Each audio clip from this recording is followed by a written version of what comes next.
Welcome to House of Sunday. I am Curtis Dean, your host. Today's episode is a solo cast, and the framing of it is for you guys to get know who I am as an individual, my story, where I come from, how I became into doing what I do now, and what I am all about, and what this show is really all about as the evolution of it will continue and carry on. And so, without further ado, let's just kind of dive into my story. And I'm going to start it off with when I was 13 years old. I grew up in Southern California. Now, I grew up in the beaches of SoCal in Orange County. I was born in Orange County, California.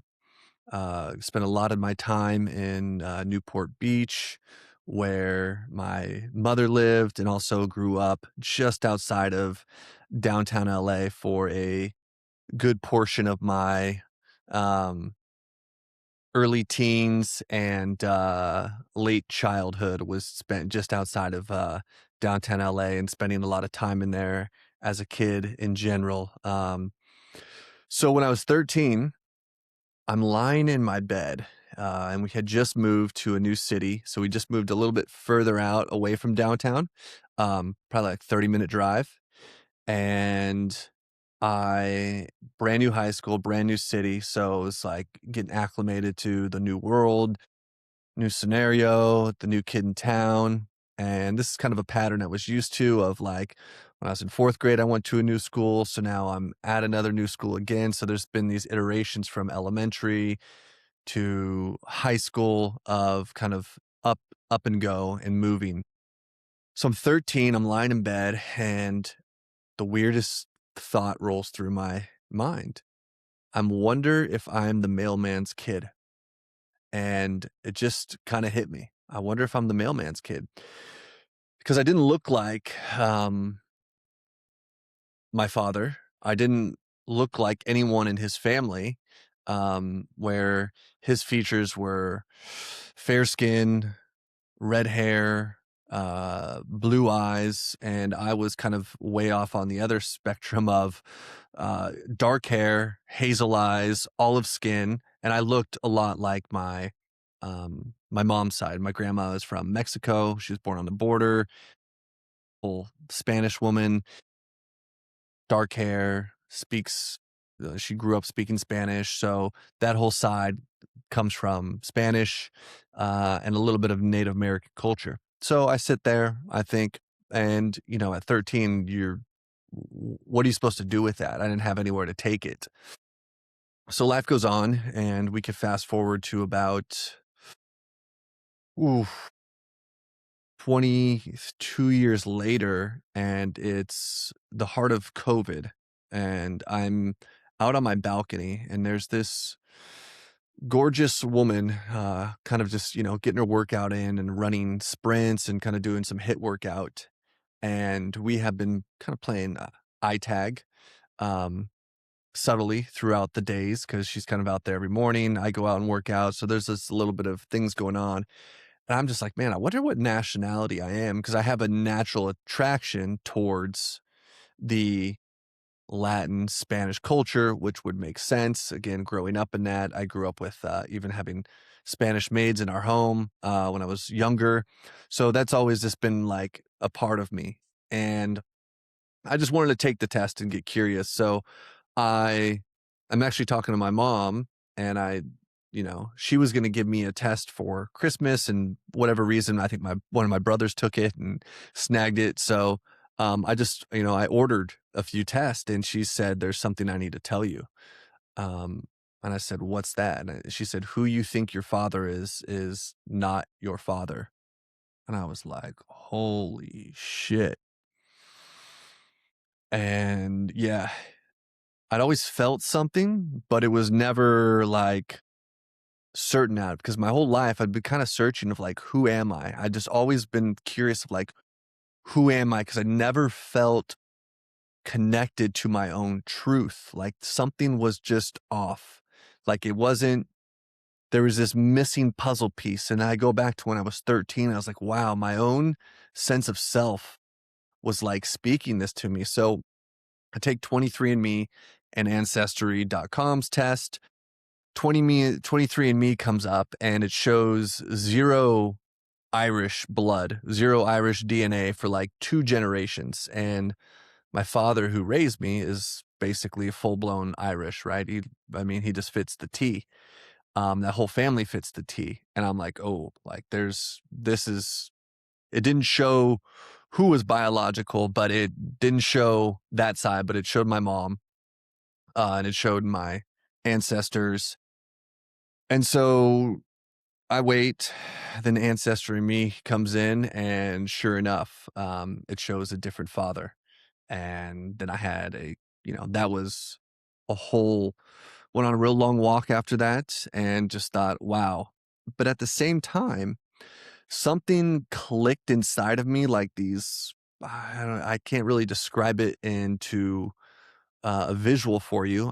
I wish I could draw it for you, but it's almost like your DNA and like your energy kind of just sinking together inside of you, and just a felt sense of like, oh, that makes sense now. It just took away this gnawing and brought some like ease and understanding to me.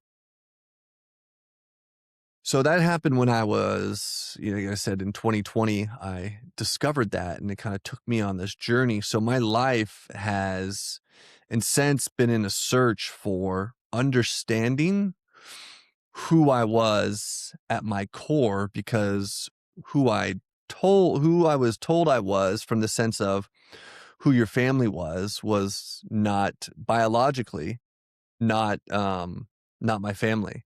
So there's these pieces that of kind of figuring out of where I had control. And growing up, the one place that I was able to develop a kind of have control in my life, have a say in my life, an expression in my life, came with fashion at a very early age. Now, from an early age, I was put in baby contest and modeling, and did all types of like those gigs when I was younger for brands. So I think clothing was always kind of a part of it. Even when I was born, my grandma went down to the little shopping place in the Western Medical Center in Orange County, and my head was a little bit big, and put a cap on my head, put a beanie on my head. So there's always been this piece of fashion for me and connecting with that. And I could remember of being 5, 6 years old, 7, 8, 9, 10, going shopping with my grandma at Nordstrom, and just like loving every second of being able to pick out my fits. And there was a moment in 3rd grade where this girl, I think her name was Megan. So Megan, if you ever hear this, this is an ode to you. Where she was going to pick which guy she wanted to be her little sweetheart boyfriend. And, when we're 8 years old, and it was between me and 2 other dudes. And it's the night before. I lay out the perfect outfit. I iron it. It's just ready to go. And I'm like, okay, this is the fit.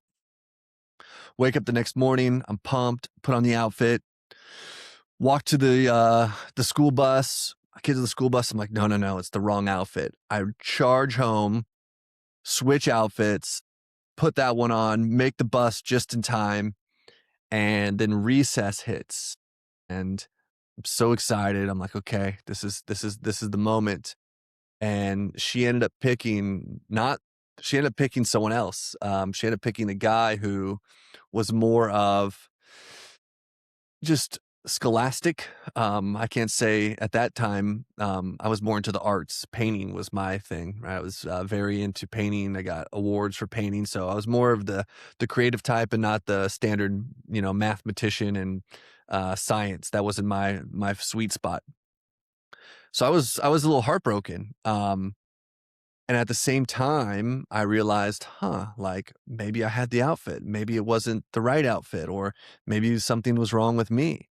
And so I think that moment set me on a quest to understand myself more. And it didn't hit till years and years later of how big that moment was for my life of being able to look back at it and seeing how important clothes were for me and fashion and style of putting everything together and putting looks together in the sense of that was my one place I felt like I could just be me in my life, right? I played soccer and baseball growing up, kind of like my dad put me into that, and I loved it, but it was more for a performance for um, love, performance for comfort, and I became, really good at it. You could see back here, I got this World Series poster here from 2021 from when I was 16. We won the World Series in baseball, so that was a dream I had as well, and like got to achieve that one at age 16. But there was never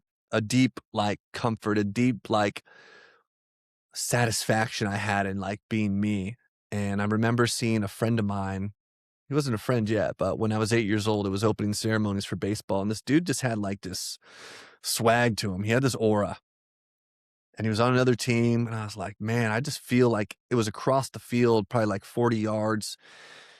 He was on the other side in the stands, like walking out to the field for opening ceremonies. And you could just feel his presence. And that was like, I want to tap into that. And he ended up becoming a great friend of mine, but that was what I was after.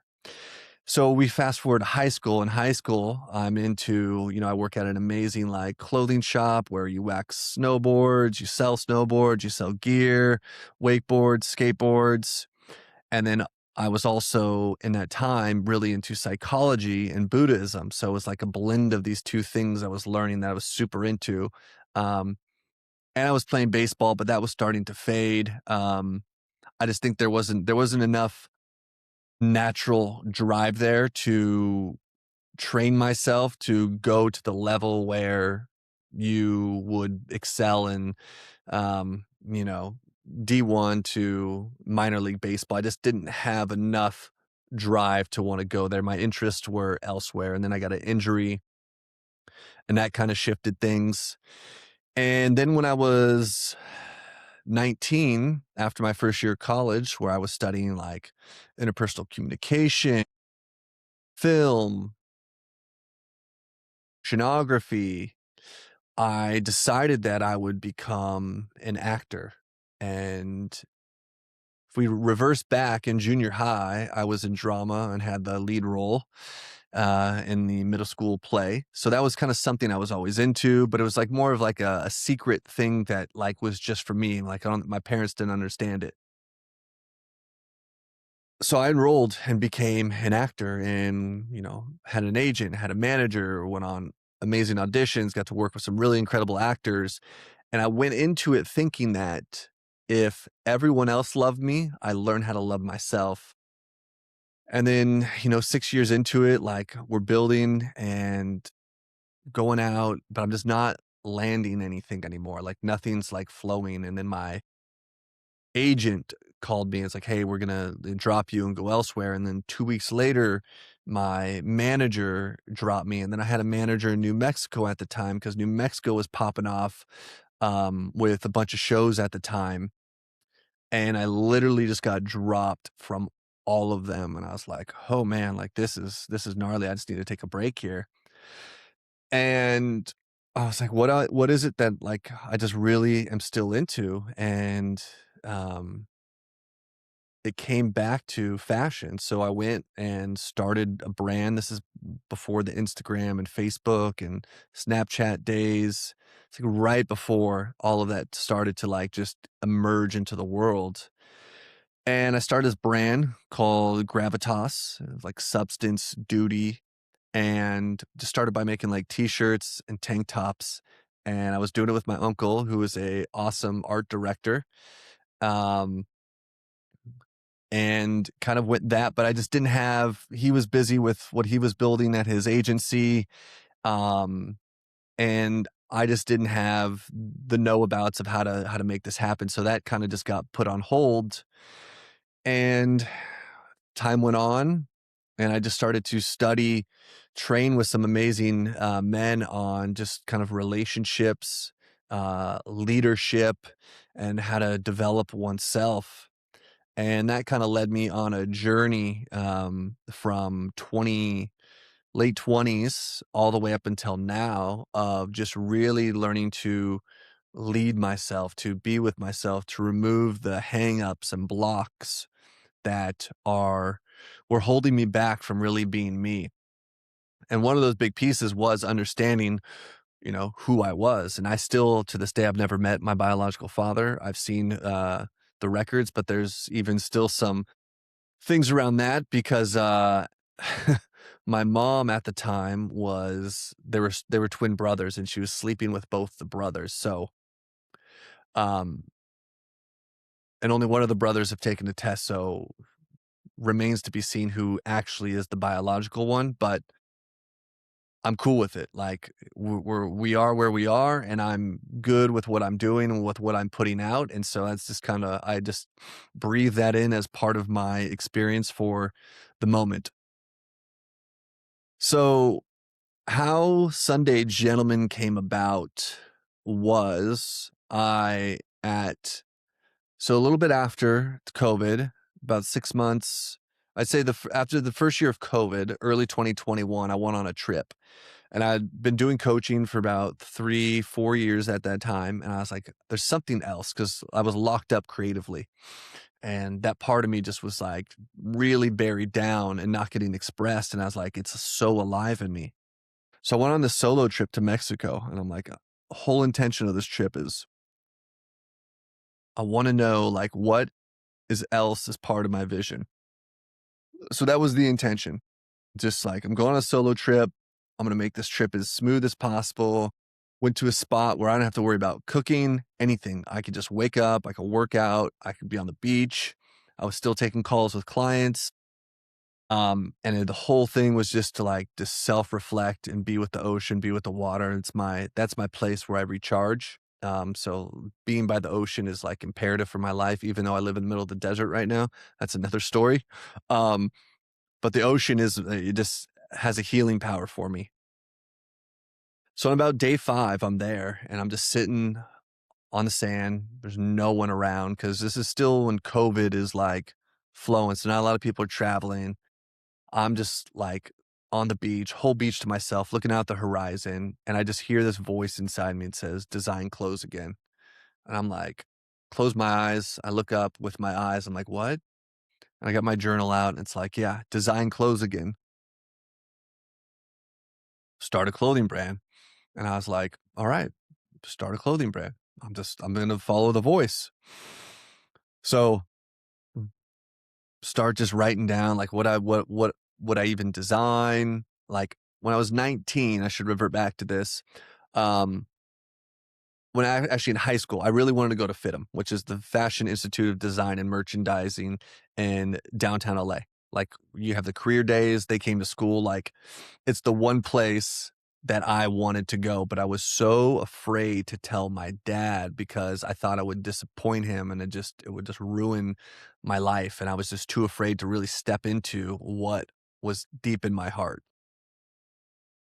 So I bailed. I didn't go to FITM. I bailed on myself, and didn't end up there. And so the training I have with clothing was more so with when I was younger. My grandma taught me all about fabrics and buying quality and the hand feel and how things are made. And you want to buy quality over quantity. And I grew up also buying clothes in downtown LA, going to the fashion district. So this is like just naturally around me by symbiosis. So no formal training at all when it comes to clothing, just a pure love for it. So I come back and I'm like, okay, I'm just going to coach and build a fashion line. And I get connected with this guy who the dude below me knows, who had built a brand.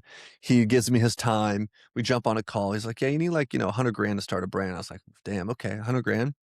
Don't have that extra lying around right now, but okay. And so I just like, okay, what am I going to design? I just kept creating, try to figure out a name, got a name, Strangers Only. And it kind of came off a play of like I'd always meet strangers through the clothes I'd wear, and people just come up to me, "Hey, I love your style. Where'd you get this? Where'd you get that?" So for me, clothing was a great connection piece on just meeting people and opening doors because people liked how I dressed. So it was just like a cool thing. And so it's like, cool, strangers only. Like a stranger one day turns into your best friend, turns into your lover. And then, I was raised by a family who I thought was my biological, but wasn't my family. So there's just all these like little hidden ties in the name of strangers only, if for those of you curious of where this name came from. And so I was like, okay, what do I want to design? I'm like, well, I love the beach. Let's just start with swimwear. Like shorts used to be my favorite thing growing up. I loved buying swimwear come spring, summer, growing up in Southern California. And so it was like, cool, swimwear.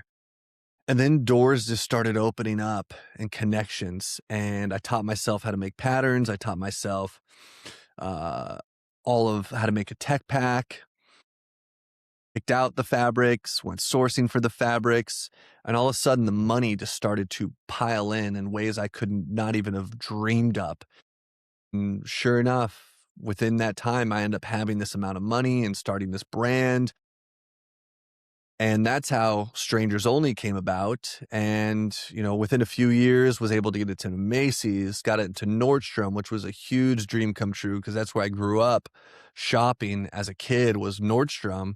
Um, and so to have my clothes in the store that meant so much to me as a child was like, this was incredible. And again, no formal training. So those of you who are listening to this thinking that you need some formal training, the truth is you don't. You just need a love for it. You need your heart into it and let that lead you, let that open up the opportunities. That means you don't stop learning and figuring things out, but you don't let it stop you. Cause look, it didn't stop me. So we end up becoming like Nordstrom's like top new brand. But there was a bit of a problem that I had a toxic business partnership at the time. And at that time, I was a bit disconnected from my own core, my own deeper truth, my spine. I had a really hard time with sharing and speaking up for my needs of feeling worthwhile to have those respected. And because of that, I think I drew in a partner who kind of who just played out a role where it was one of those toxic things where he thought he was interested in it. Very talented, creative guy, but it just really wasn't for him. His heart wasn't there enough to step fully into it. And so it left me with the entire 95% of the work on my plate over time of building this. And then, then we had a store and I designed this whole store and put the store together and worked the store. And in the mornings I would take coaching calls, consulting, because I had clients overseas. So the hours worked. Then I'd go to the gym. I'd get home from the gym, shower, eat, and I'd go open a store, work the store. And then the evening, I'd take whatever calls I had again, because most of my clients were from overseas. And so this went on and to the point where I was starting to just completely just burn out. I mean, this was 7 days a week doing the solo, trying to grow two brands. Um, my hair was falling out significantly. Um, I mean, I couldn't show up for myself, let alone a partner. Um, I was just unhealthy and like emotionally of just like my system was burnt out. Eventually shut down the store. And then I had to sit with the hard realization of like, okay, this brand of doing this clothing is a dream of mine. Like it's a dream. And as much as I want this dream to work, I can't kill myself in the process to make this dream a reality with the wrong person. It's like you deeply want to get married, but you don't get married for the sake of getting married. You marry and make sure you have the right person on your team who's going to ride the waves with you, regardless of what kind of sets are getting thrown your way. And so I had to depart and shut the business down. And there's a lot of debt. and it was all under personal financed and not backed by the business. And I had to take that and eat it. Uh, and I'm still eating it and, working through that. And so that became part of it. And through that, it led me into deeper work. I ended up meeting a amazing woman. We're not together anymore, but she's absolutely incredible. And I owe so much to her of just who she is and what happened between us, and just her heart and her caring and her love. And she ultimately kind of led me more deeply into my own work, which was a beautiful gift of hers. And she might not even be aware of that, but shout out to her for that. It led me deeper into uh, men's work, of really learning men's embodiment leadership, men's embodiment training. And I just went deep into that, and it led me into the breath and embodiment practices, Tai Chi, and all these different things to really harness and get whole and connected in your body, where you're feeling really rooted to your truth, to your core, to your spine, and becoming safe in your body. So that became an evolution of my coaching. And then I still had this piece with the clothing. I'm like, well, I love fashion. I can't just let this part of me just die. That doesn't make any sense. And I'm not going to just niche down and just do this one thing. Like, I'm a multi-faceted. I like to just say I'm an artist, and part of my art is helping develop men inwardly and outwardly. And I sat with it, and what came to this whole thing was, all right, I'm just going to help with the inner styling of the man and the outer styling of the man, right? And just help this dude become self-led and help him become fucking effortlessly styled. And I'm just going to blend these two together. And that's how Sunday Gentleman became about. And this is how I used to have a podcast before. I had about 30 episodes. I started back in 2017. And if I would have kept going, I'd probably have, this is like the OG of podcasting before it even took off. So, but I stopped it after about 30 episodes, which I look back now, and if I was still doing that, it'd be a different spot, but that's okay. We're rebranding here, and now this is the House of Sunday, and the House of Sunday is all about the house of a man, right? Your body is the house, so we are talking exterior, interior, all things to help the development of curating a cool, safe, secure, confident, effortlessly styled gentleman. So in any way that's in my zone of artistic expression, artistic creativity, and bringing others to help you in developing that, this is what that show is all about. And we're on season 1 here, and we're going to continue to grow and bring in different flavors of people to help with that message, to share stories of rebranding, of that it's not over. If you hit rock bottom, usually rock bottom is a great time to, when you're in the mud, to resoil your mud and make it fertile and vivacious for your own life. And that's an amazing point. Although it's very difficult and challenging, you want to surround yourself with others and be very particular about who you allow in your garden, in that mud, to resoil it. But this is what this show is all about, right? So I hope that gives you a little bit of a background on me, of what I'm about, where I come from, why I do what I do, and the depth behind it. I'm glad to have you here, and stay tuned for more episodes.